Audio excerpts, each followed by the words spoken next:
بسم الله الرحمن الرحيم الحمد لله نحمده ونستعينه ونستغفره ونعوذ بالله من شرور أنفسنا ومن سيئات أعمالنا من يهده الله فلا مضل له ويضلل فلا هادي له وأشهد أن لا إله إلا الله وحده لا شريك له وأشهد أن محمدا عبده ورسوله أما بعد فإن أحسن الكلام كلام الله وخير الهدى هدى محمد صلى الله عليه وسلم وإن شر الأمور محدثاتها وكل محدثة بدعة وكل بدعة ضلالة وكل ضلالة في النار. So we start today inshallah ta'ala a new series of lessons on the creed, the Aqeedah of the Imam al Tahawi rahimahullah. And inshallah ta'ala, I'll first of all give just a very brief biography, a very concise biography of this Imam. And so he is known as Abu Ja'far, that is kunya, Abu Ja'far, Ahmad bin Muhammad bin Salama bin Abdul Malik al-Azdi al Tahawi. It's easy just to remember him as Abu Ja'far al Tahawi. Abu Ja'far al Tahawi. And so he used to live in Egypt, in the place called Egypt, and he was born in the year 239 Hijrah.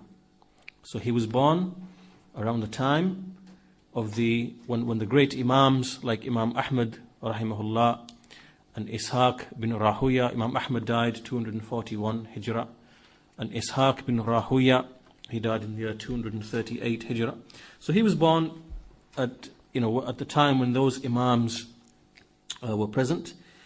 And he, when he reached when he reached maturity, when he was quite young, in fact, around 10, 11, he went to Egypt and to seek knowledge. And so one of the main people that he sought knowledge from was another scholar called Ismail bin Yahya al-Muzani. Al-Muzani is another great scholar. Al-Muzani used to be a companion of Imam al-Shafi'i rahimahullah. So Imam al-Shafi'i rahimahullah, he died in the year 204 Hijrah. 204 Hijrah. And Al-Muzani rahimahullah was one of the major students of Imam al-Shafi'i rahimahullah. And Al-Muzani was his uncle. He was the uncle of al Tahawi on his mother's side. So he took knowledge from Al-Muzani, and so it shows that he was brought up in a Shafi'i background, because Al-Muzani was upon the fiqh of Imam al-Shafi'i rahimahullah. So what happened was, as the story goes, that he had some issues which he would discuss with Imam Al-Muzani, and he wouldn't receive satisfactory answers. He wasn't content with the answer on certain issues to do with the ahkam and fiqh and so on and so forth. And so what happened is that he went to another scholar who was a Hanafi, and he found the answer that was satisfying and pleasing to him. And some other narrations mentioned that he actually had a dispute with Al-Muzani, and with respect to a particular issue. And again, he went to a Hanafi scholar, and he went to research the issue into the Hanafi books, into the usul of Abu Hanifa and his companion Abu Yusuf on the issues of fiqh, that is, and he found a satisfactory answer. So what happened is that whilst beginning upon the fiqh of al-Shafi'i, he changed and adopted the fiqh of Abu Hanifa, because he found within it that which was satisfactory to him. And so, however, what should be pointed out is that his association with Abu Hanifa wasn't like the blind followers that we see who came in the later times. Rather, we see there are narrations and incidents which are mentioned regarding him, how he would stick to the proof, and he wouldn't blindly follow everything that would come from Abu Hanifa and his companions.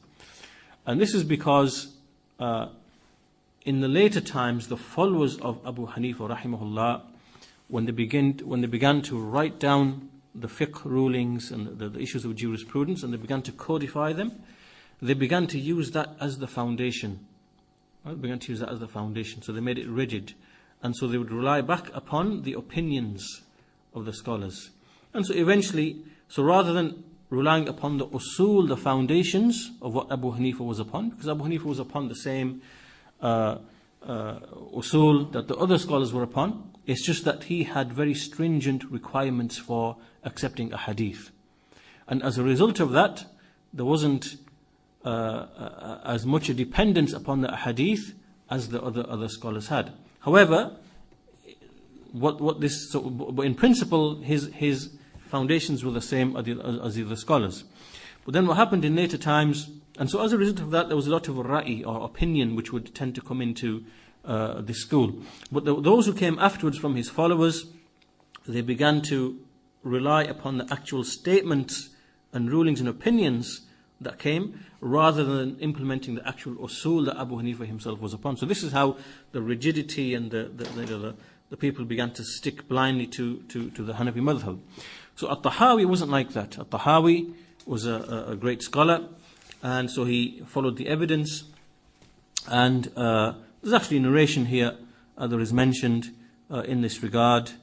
And so basically there's someone discussing the issue of Imam al Tahawi. They were revising certain issues together, and so one of them said to the so al Tahawi said to the other person who he was discussing with that this is not the saying of Abu Hanifa. And this person said to him that, is everything that Abu Hanifa that comes from Abu Hanifa, should I speak with it? Should I stay with it? Should I adhere to it? And so al Tahawi replied to him, I did not consider you to be a muqallid. I expect you to be a muqallid. So then this man said, and does anyone make taqleed except someone who is a partisan, someone who has partisanship? And al Tahawi said, or maybe a ghabi, maybe someone who is foolish. So from this discussion you see that al Tahawi wasn't someone who is a blind follower, rather he looked down upon a blind following of the opinions of one person in everything. So as for the scholars who mentioned him and spoke in praise of him, there are many statements, but we can mention 2 or 3. From them is the saying of Ibn Yunus, who said, al Tahawi was a thiqah thabt. Thiqah thabt is just like a gradation or a ranking to show that he was firm, reliable, trustworthy, and he was a faqih, aqil. He was someone who was a jurist, was with good understanding, and he never left behind him anyone who was like him. And Imam al-Zahabi rahimahullah, Imam al-Zahabi, he said about him, al-faqih, al-muhaddith, al-hafiz, he is the jurist, a muhaddith, a narrator of hadith, a hafiz, a memorizer of hadith, and one of the most important figures. And he was a thiqah, thabt, faqih, aqil. Again, same as before. And Ibn Kathir, rahimahullah, the one who wrote the tafsir Ibn Kathir, he said that he is one of the reliable, the ahadu thiqat, al-athbat, that he is one of the trustworthy, firmly established, firmly grounded narrators and the memorizers of hadith, the skilled memorizers of hadith. And from the teachers that we mentioned, the main teacher that we know, Ismail al-Muzani, there was also Yunus bin Abdul A'la and Ar-Rabi' bin Sulaiman. These are well-known scholars from the Salaf. As for his books, he wrote many books, but one of the main books that is well-known is a book called Sharh Mushkil al-Athar, an explanation of the difficult narrations, of the difficult narrations. And so he died in the year 321 Hijrah, and he wrote this particular creed, this very brief, concise creed. It is no more than maybe 6 or 7 pages long, and it's very, very short, very concise. And what we see from this creed is that it is agreed upon and accepted by all of the people who follow all of the 4 schools. However, as we shall see, inshallah ta'ala, that many of those people who departed and left the aqeedah of the Salaf, the belief of the Salaf, like for example the Ash'aris and the Maturidis. These people began to lay a claim and an attachment to Imam al Tahawi's creed. They began to interpret it in a way that was supportive of their creed. So inshallah ta'ala, as we progress through the explanation, the relevant points will be made about that particular issue. And so before we actually, we're going to use inshallah ta'ala the explanation of Shaykh Saalih al-Fawzaan. It is a fairly brief commentary, and we find there are many commentaries, quite detailed, quite in depth. From them is the famous commentary by the scholar called Ibn Abil Izz al-Hanafi, and he was in the 8th century Hijrah. So he wrote a detailed explanation of that. And likewise in the contemporary times we find there are many explanations. We have one here from Shaykh Saalih Aal Shaykh, inshallah, which we shall make reference to as and when needed. And likewise we see many, and they vary in length. Some of them, like one explanation we have is literally 3 volumes long. It runs into 1,500 pages. Others run into 500 pages. So we have many different explanations. Some are brief, some are concise. Shaykh al-Albani rahimahullah has like a very brief commentary upon it, maybe 60, 70 pages. We see Shaykh Saalih al-Fawzaan's, his spans maybe 250 pages, and then we have some 1,500 pages. So we see that a great deal of concern has been showed to this book, to this creed, from brief commentaries to very detailed commentaries. So inshallah, what we're going to do is to make the lessons fairly easy and fairly easygoing. Inshallah, we're going to use the explanation of Shaykh Saalih al-Fawzaan as a basis, because it's fair, brief, concise and easy to understand. As and when needed, we'll rely upon other explanations. We'll have here another book which is actually in 3 volumes, and this contains the explanation of Shaykh Saalih bin Abdul Aziz Al Shaykh, likewise Abdul Aziz ibn Baz rahimahullah, his commentary upon it, likewise Shaykh al-Albani's brief commentary, likewise Muhammad bin Abdul Aziz bin Mani'. And so there are many other commentaries that we have here. If we need to rely upon them, inshallah, we will refer to them. So before we begin, before we dive into the book, so to speak, there is some valuable advice from Shaykh Saalih Aal Shaykh about seeking knowledge and its principles. So inshallah, we'll go through maybe 4 or 5 points of benefit that the Shaykh has mentioned, because this will give us a good understanding as to how we pursue knowledge, how do we acquire knowledge, how do we memorize knowledge, and how do we become rooted in knowledge. And so there are some real valuable benefits here in what the Shaykh is going to say. So the Shaykh says, at the beginning of his commentary upon this book, he says that we shall mention here certain affairs that are related to a seeker of knowledge, someone who is a student of knowledge, seeking knowledge, and the manner in which he takes knowledge from other people, from the sheikhs, from the students of knowledge. How does he take that knowledge? So obviously this relates to everybody sat here and ourselves likewise. And so he mentions 6 or 7 points. Some of them we'll mention maybe 4 or 5 of them, because they're fairly straightforward. So from them, he says that the first thing that should be noted is that a person should always remind himself, always remember yourself, that knowledge, seeking knowledge, is actually worship. So talabul ilm is actually ibadah in and of itself. And it is something by which you seek nearness to Allah subhanahu wa ta'ala. So basically, as sitting here today, this is an act of worship, and it is something by which we seek nearness to Allah subhanahu wa ta'ala. And we see that the scholars have mentioned that the greatest of the involuntary deeds, of the tatawwu', those deeds which are not from the wajibat, not from the obligatory affairs, that the greatest of deeds after them is actually seeking knowledge. So in other words, after the establishment of the prayer and the fasting and the zakah and all of the other wajibat which are wajib upon a person, then after them the greatest of the deeds which are virtuous is actually seeking knowledge. And the Shaykh says, in fact, although this is a ruling upon knowledge, in many instances, seeking knowledge would actually be wajib upon many of the students of knowledge. Why?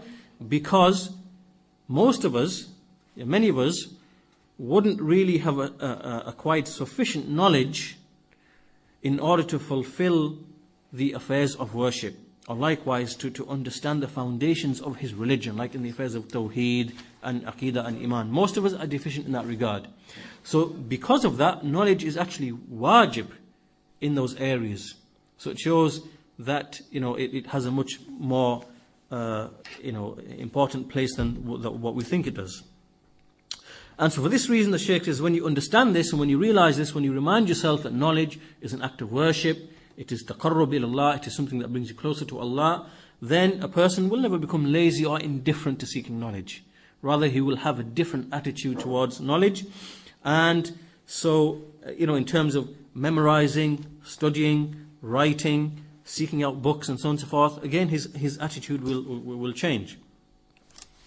So the Shaykh then goes on to he mentions another point that we see, that some of the scholars mention that even seeking knowledge, some of the scholars have said that it is even more virtuous than striving in the path of Allah, meaning jihad.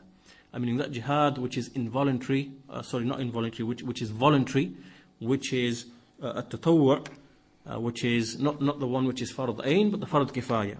That it is even more virtuous and superior to that type of jihad. And the reason is because we see that knowledge has its benefit is something that extends to other people. It extends to other people more so than the benefit in striving in the path of Allah in terms of the jihad.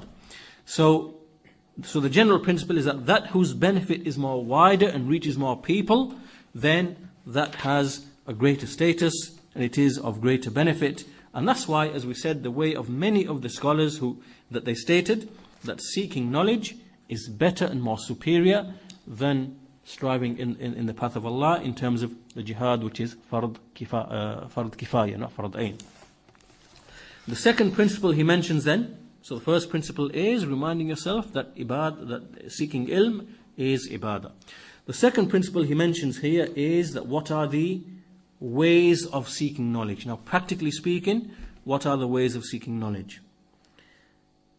What he means here is, like for example, that you attend the gatherings of the sheikhs, the people of knowledge, the scholars, and likewise the tulabul ilm, the students of knowledge, and likewise the muallimeen, those who teach the knowledge, and likewise a person attends, he hears, he listens, and he writes, or maybe he even might record. However, the Shaykh says that all of this is not sufficient. That's so far after all of this that you seek the gatherings of the scholars and the sheikhs and the students of knowledge and the teachers, and then you attend, and then you listen, and then you write, and then you might even record. At this point, this actually isn't sufficient. He says this is not sufficient.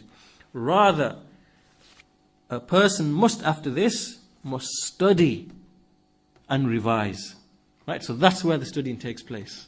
Right? The studying takes place when you actually study and revise. And you study and revise as if you were going to be tested on the material tomorrow.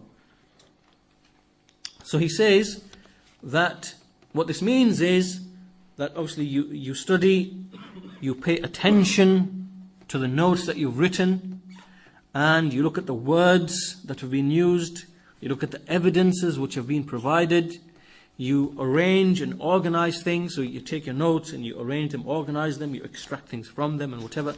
And so all of this is what we call at-talaqqi. This is what we call the acquisition of knowledge.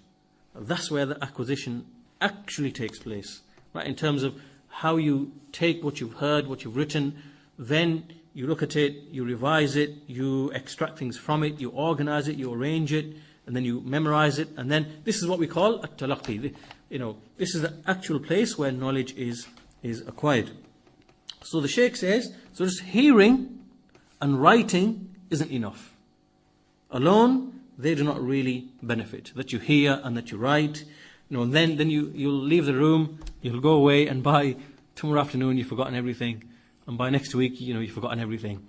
So this isn't really what seeking knowledge is about. And if you were to ask, like the Shaykh says, after 1 year, you probably wouldn't remember anything. But obviously, if we were to say after a week or a month, then you'd hardly remember the lesson that you had the week before or the month before.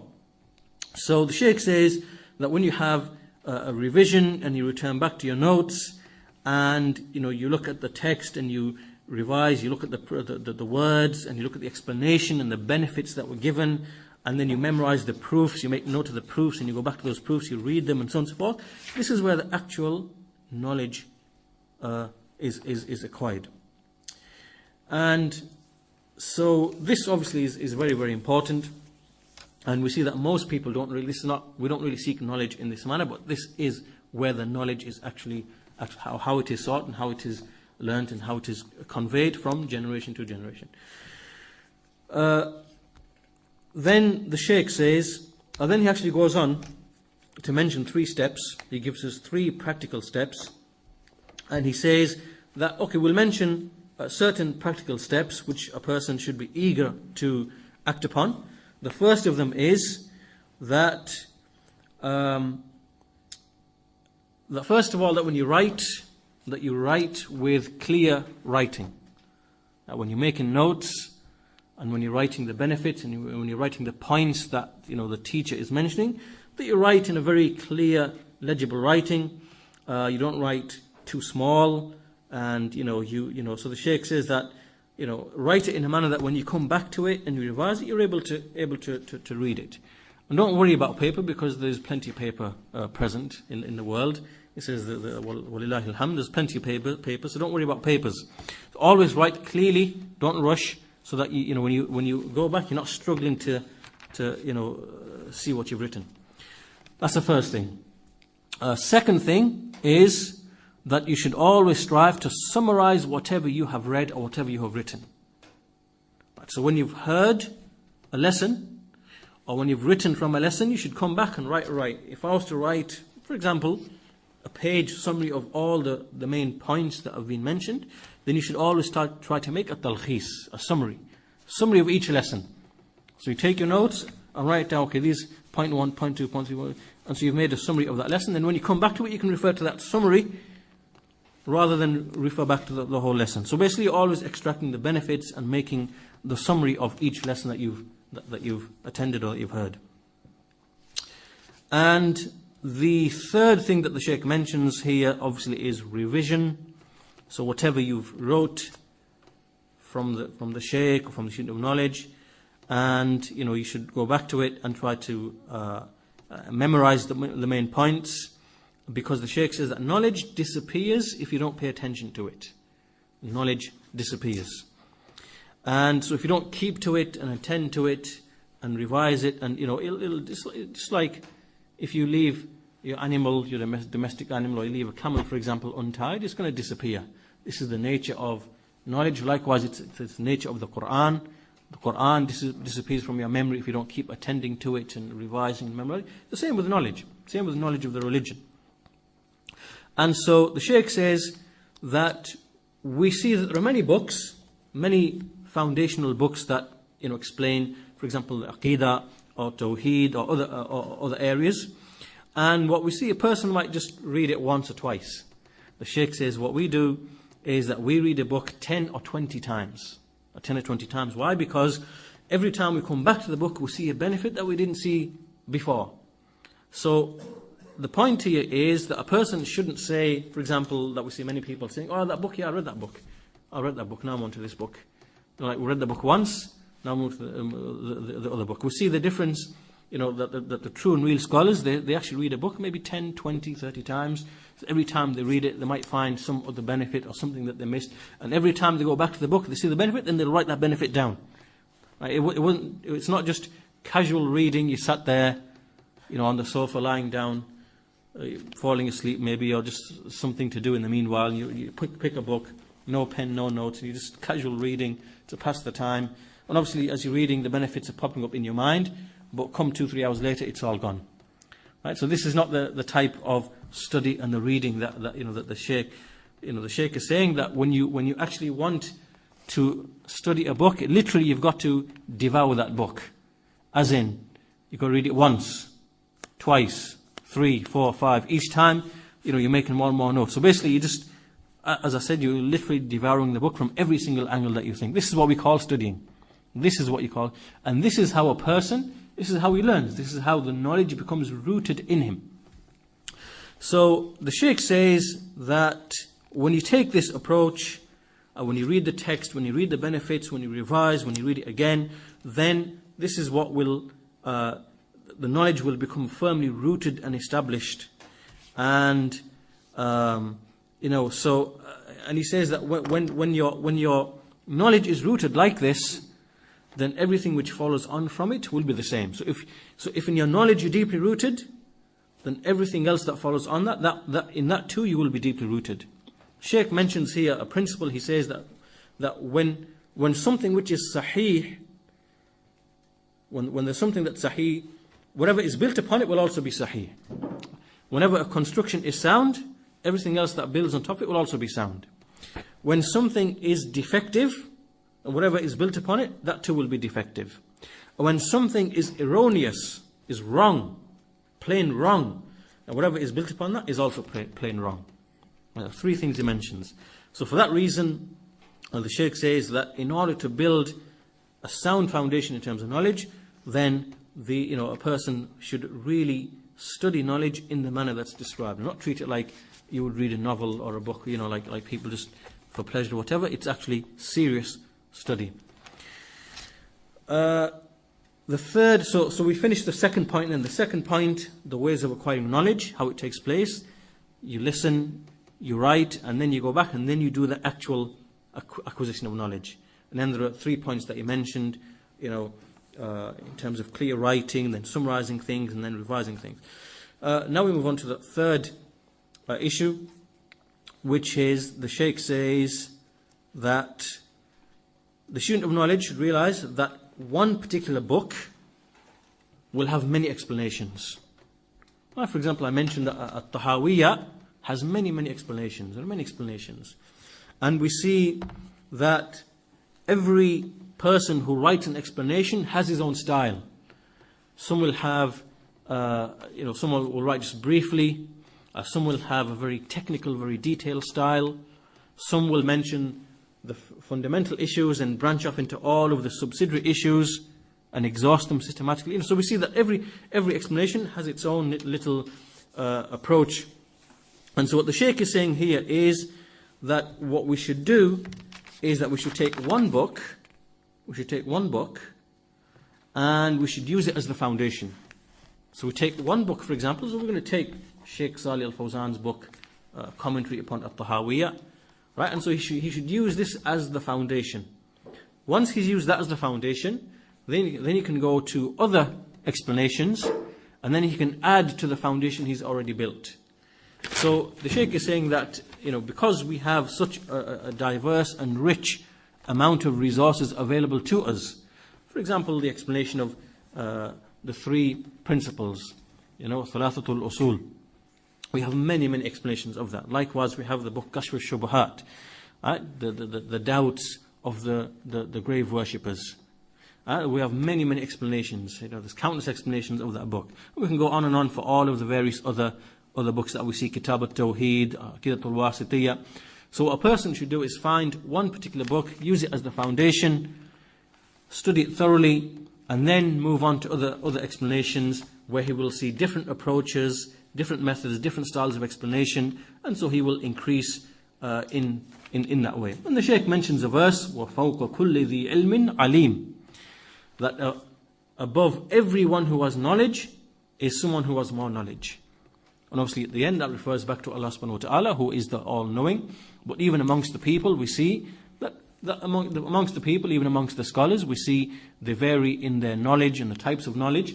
And so this is just an issue we should be aware of when it comes to studying these types of books and the various explanations and the benefit we can get from using one as the foundation and then moving to others as additional knowledge.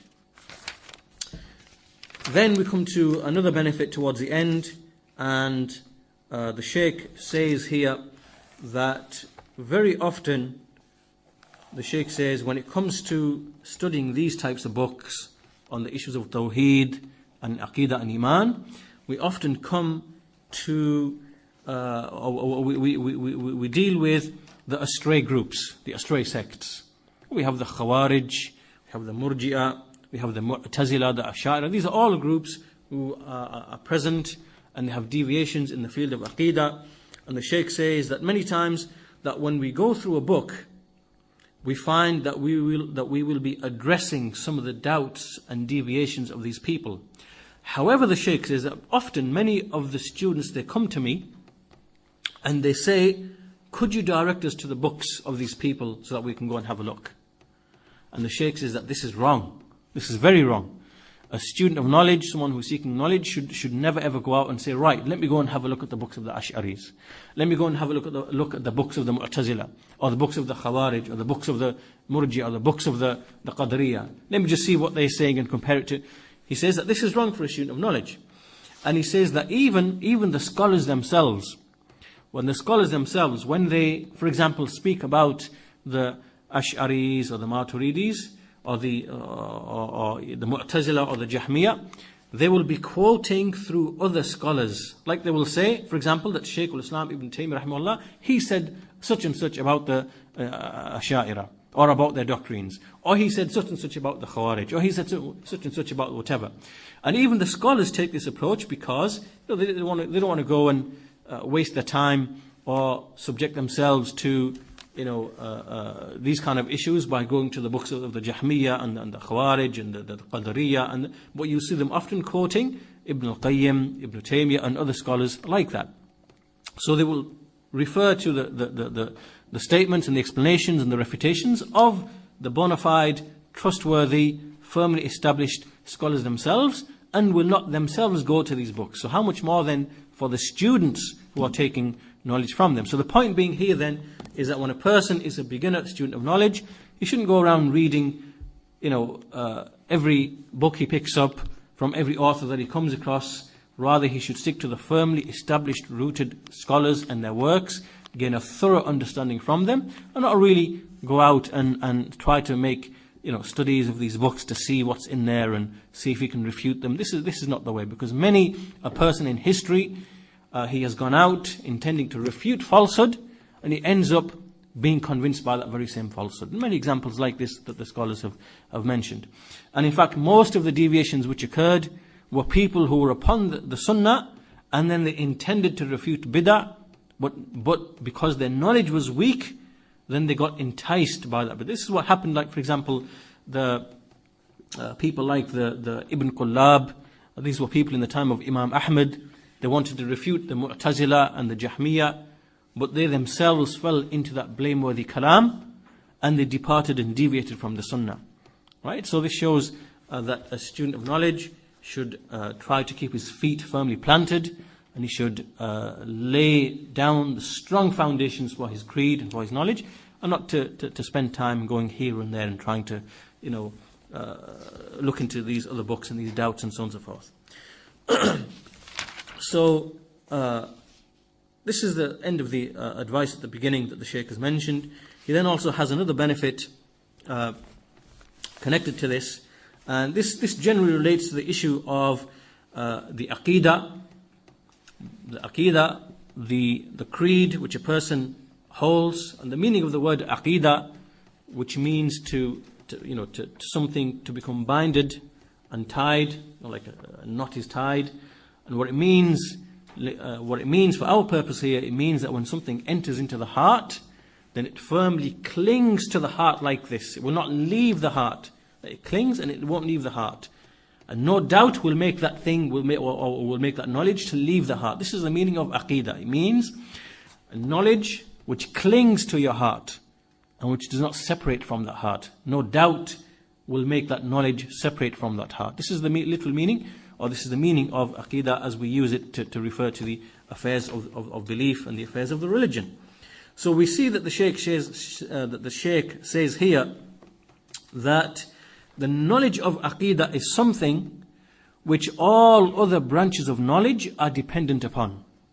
They go back to the knowledge of Aqeedah. So for example, when you go back to the books of tafsir, the books of explanation of the Quran, then you will need knowledge of the Aqeedah. And for you to see that which is what he's speaking of here is that for you to have a good grounding and for you to go through different disciplines like tafsir and fiqh and so on and so forth, that all of them ultimately they go back to issues of Aqeedah. And so if a person isn't firmly established and grounded in the Aqeedah, then he will likewise make mistakes in understanding Allah's speech and the speech of the Messenger, in other issues as well, in tafsir, in fiqh, in many other issues that pertain to the religion.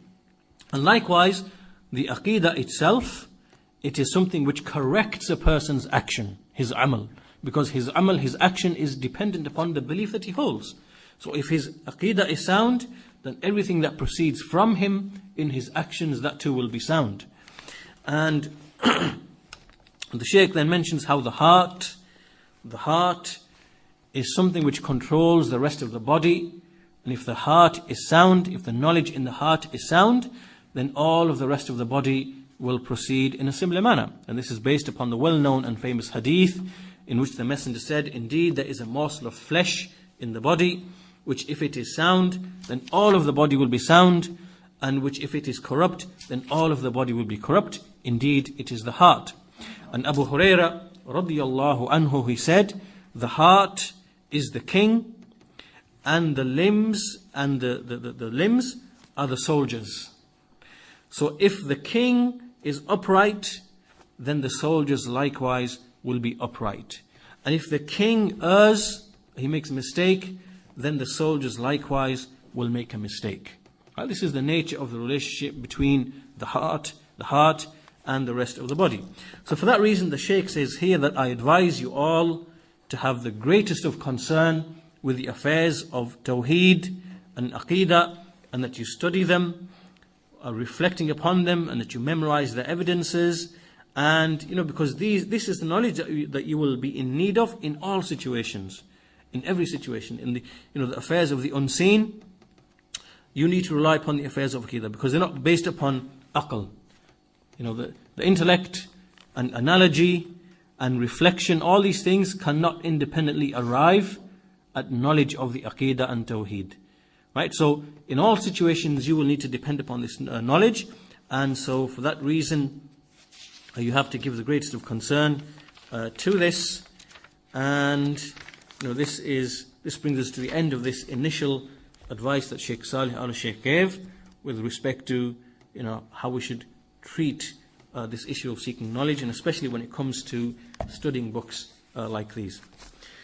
So inshallah ta'ala we can then make a start then we can make a start. We have some time inshallah ta'ala. We can make a start then. So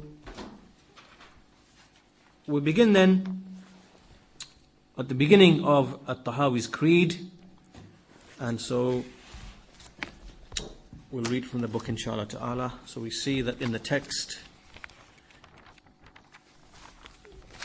Bismillah ar-Rahman ar-Rahim, the name of Allah, the most merciful, ever merciful to his servants. Alhamdulillahi Rabbil Alameen, all praise is due to Allah, the Lord of the worlds. قال العلامة حجة الإسلام أبو جعفر الوراق الطحاوي بمصر رحمه الله. So the Allama, the proof of Islam, Abu Ja'far al-Warraq al-Tahawi, he said in Misr, in Egypt, whilst in Egypt, may Allah have mercy upon him, هذا ذكر بيان عقيدة أهل السنة والجماعة. So he begins by saying that this is a mention of the explanation of the Aqeedah of Ahl Sunnati wal Jama'ah. And then he continues, على مذهب فقهاء الملة, upon the way, the madhab of the jurists of the ummah, meaning the scholars, the jurists of the ummah. And then he mentions amongst them Abi Hanifata al-Nu'man ibn Thabit al-Kufi, who is Abu Hanifa al-Nu'man ibn Thabit al-Kufi, from Kufa, wa Abi Yusuf Yaqub bin Ibrahim al-Ansari, and he is the student of Abu Hanifa, Abu Yusuf al-Ansari. Wa Abi Abdullah Muhammad ibn al-Hasan al-Shaybani, and he is another of the associates of Abu Hanifa, Muhammad bin al-Hasan al-Shaybani. Ridwanullahi alayhim ajma'een. May Allah be pleased with them all. So he mentions Abu Hanifa and two of his most notable students. And then he says, وَمَا يَعْتَقِدُونَ مِنْ أُصُولِ الدِّينِ وَيَدِينُونَ بِهِ رَبَّ الْعَالَمِينَ. So we will mention here an explanation of the Aqeedah of Ahlul Sunnah wal Jama'ah. And then he mentions upon the madhab of the fuqaha, of the jurists, and he mentions the three of them, Abu Hanifa, Abu Yusuf, and Abu Abdullah Muhammad bin al-Hasan al-Shaybani. And then he says, and whatever they believe regarding the foundations of the religion and by which they worship their Lord, that which they hold as their religion before the Lord of the worlds.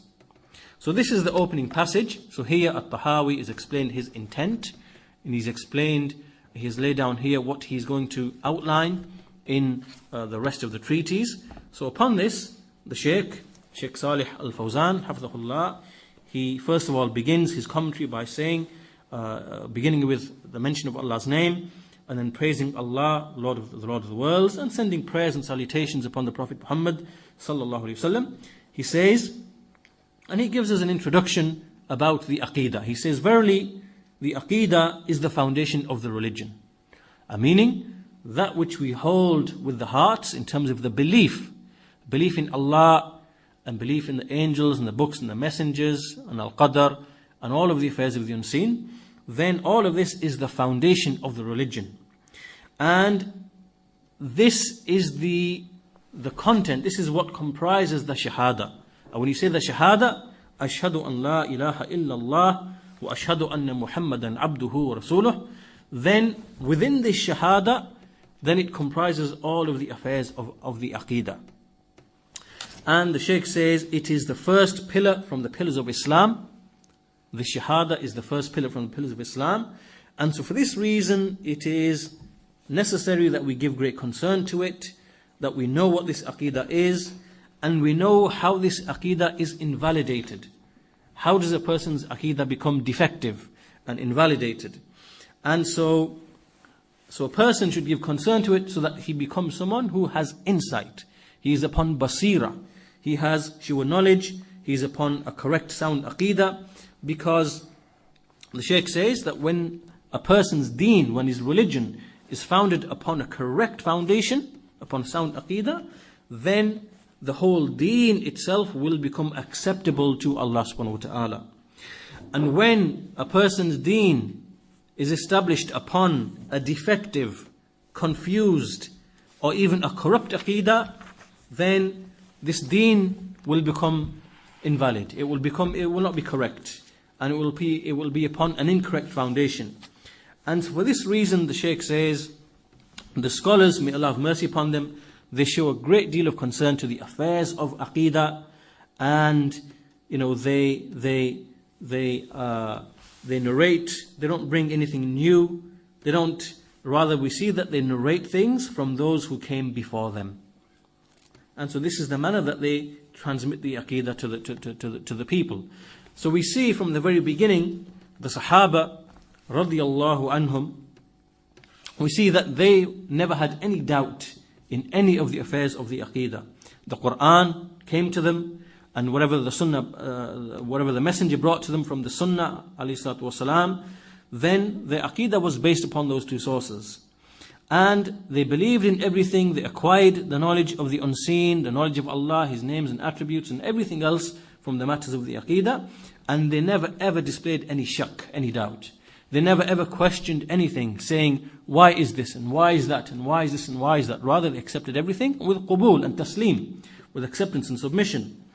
And whatever Allah said, whatever the Messenger said, then they accepted it, and they never ever needed to rely upon any additional books that needed to be written. In that time, there wasn't any books that needed to be written. There wasn't, a book explaining Tawhid. There wasn't a book explaining Aqeedah. There wasn't a book explaining Iman. There wasn't a book explaining Qadr. In that time, there was no doubt. There was no confusion. The truth was clear, and the Sahaba knew the truth.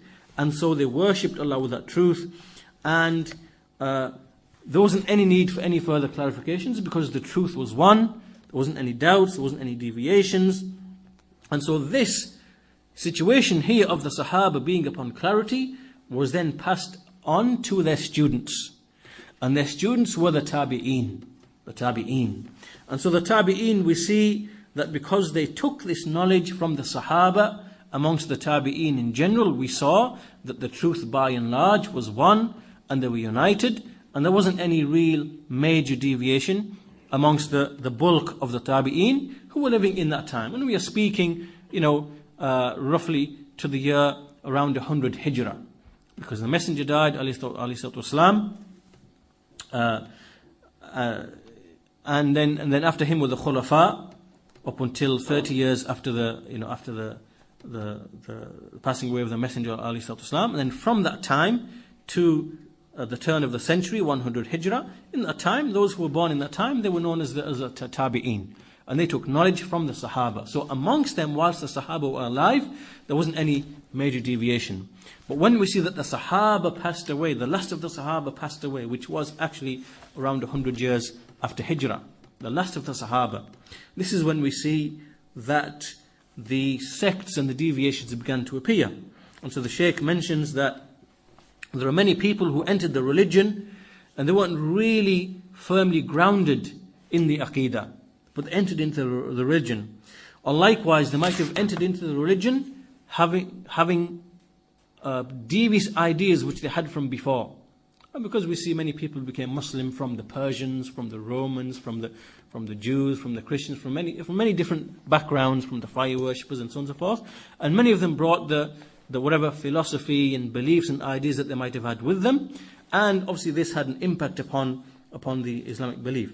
And likewise, the Shaykh says, likewise we saw people who were raised amongst the Muslims, but they didn't really truly understand the importance of going back to the book and to the Sunnah in the affairs of Aqeedah. And rather they went back to other false principles.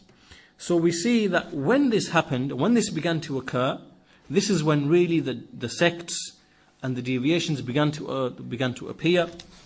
So we had, initially at the beginning, we had the Khawarij and the Rawafid, the Rafid, the Shia, and the Murji'a and the Qadariyya.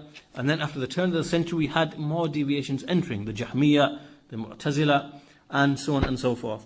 So in this context and in this situation, this is when the scholars saw the necessity and the need to start authoring books, to start writing books, and to start preserving the Aqeedah, and to start refuting the falsehood. And so it was in this time, and this is roughly in the time of, after the turn of the 1st century, in the time of Al-Hasan al-Basri, rahimahullah, he died in the year 110 Hijrah. And likewise, Imam al-Zuhri, he died in the year 124 Hijrah. Muhammad bin Sirin died 110 Hijrah. And around the time that the first Imam Abu Hanifa rahimahullah was alive, and he met many of the Tabi'een. So in this time we saw that this was a time when the scholars from the Tabi'een began to speak, and some of them began to even author works. And so we see that when this happened over the next 100 or so years, 100 to 150 years, in the time that Abu Hanifa was present, rahimahullah, and Imam Malik was present, rahimahullah, then Imam al-Shafi, rahimahullah, then Imam Ahmad, that period of 150 years, we saw a great deal of effort from the scholars of Islam in refuting the people of innovation, authoring works, in compiling the ahadith, likewise compiling the narrations to write down the tafsir of the Quran.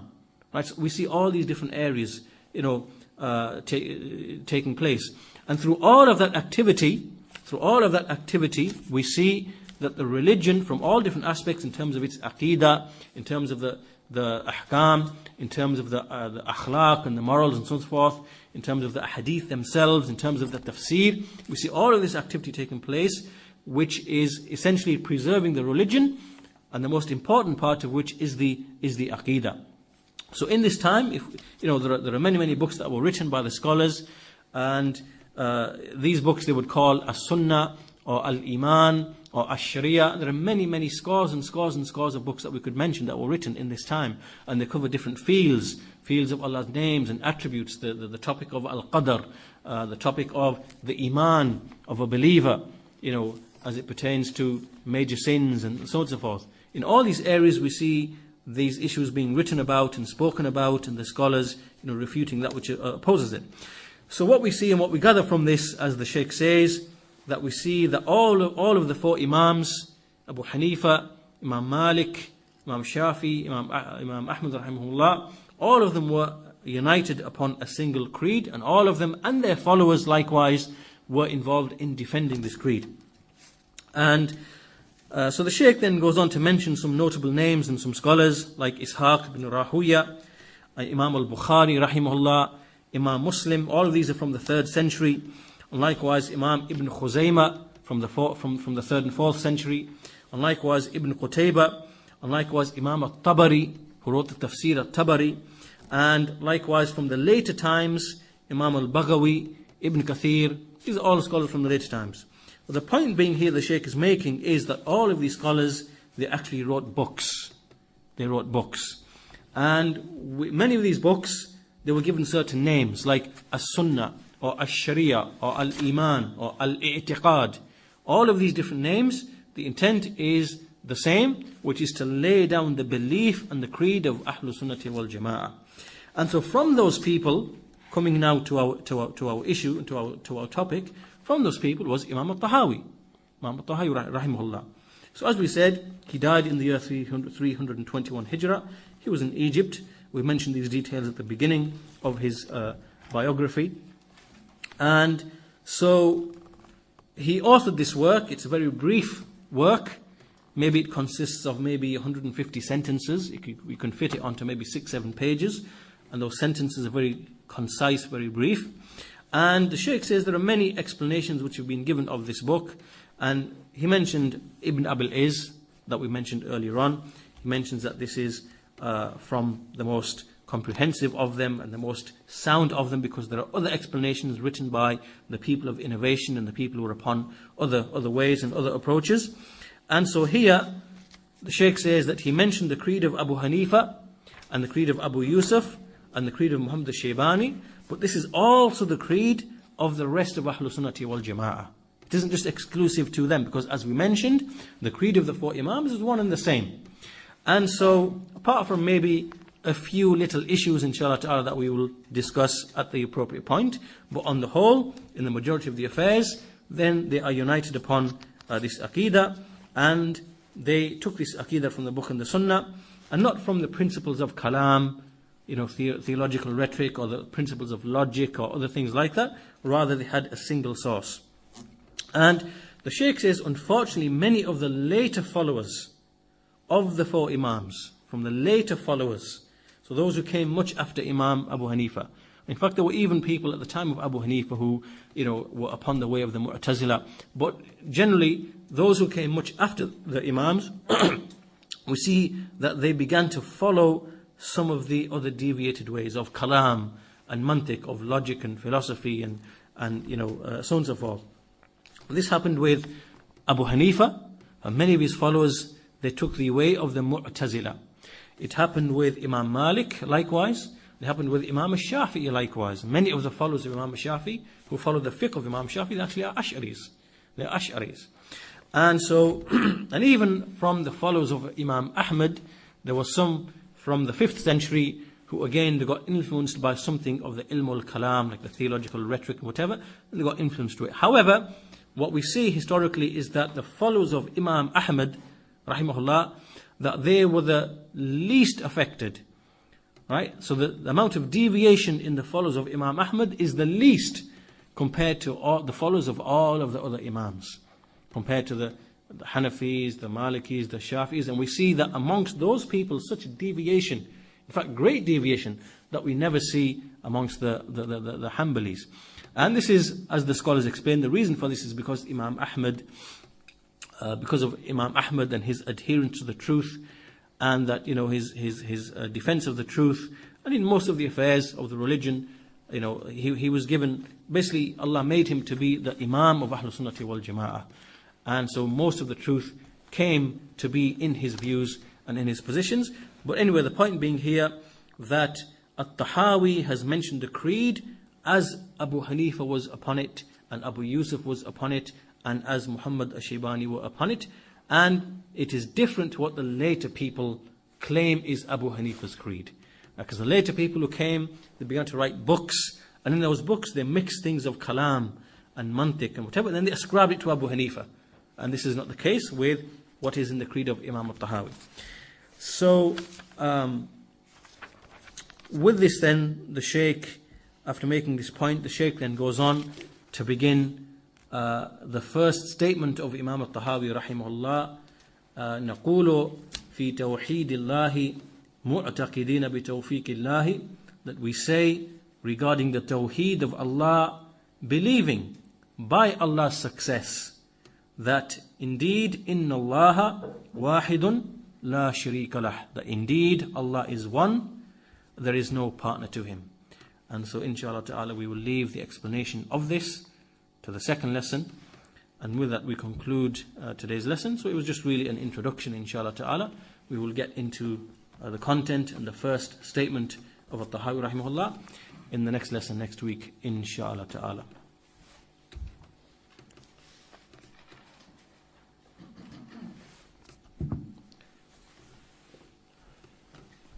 Any questions on what's been said?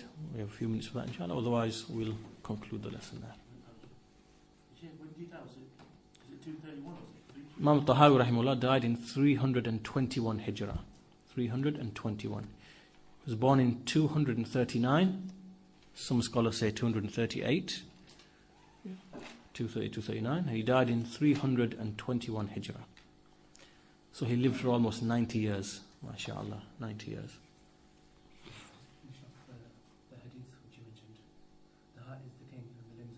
Yeah, that's the statement of Abu yeah. Yeah. He said that that indeed that's at the end. Yeah, he said that indeed the heart is the king and the limbs are the soldiers. The heart is the king and the limbs are the soldiers. And if the king is upright and steadfast, then the soldiers will be upright and steadfast. And if the king errs and makes a mistake, then the soldiers will err and make a mistake. Basically, the soldiers follow whatever the king is upon. Or whatever the king is upon, the soldiers will always follow that.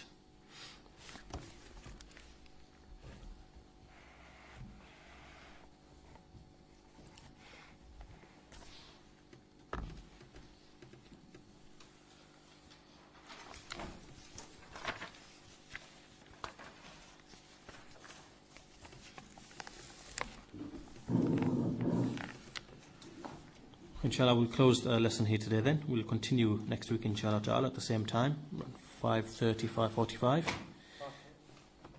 Yeah, around the same time, after Maghrib, maybe about half an hour after Maghrib, inshallah ta'ala. Subhanakallahumma wa bihamdika ashhadu an la ilaha illa ant wa astaghfiruka wa atubu ilayk.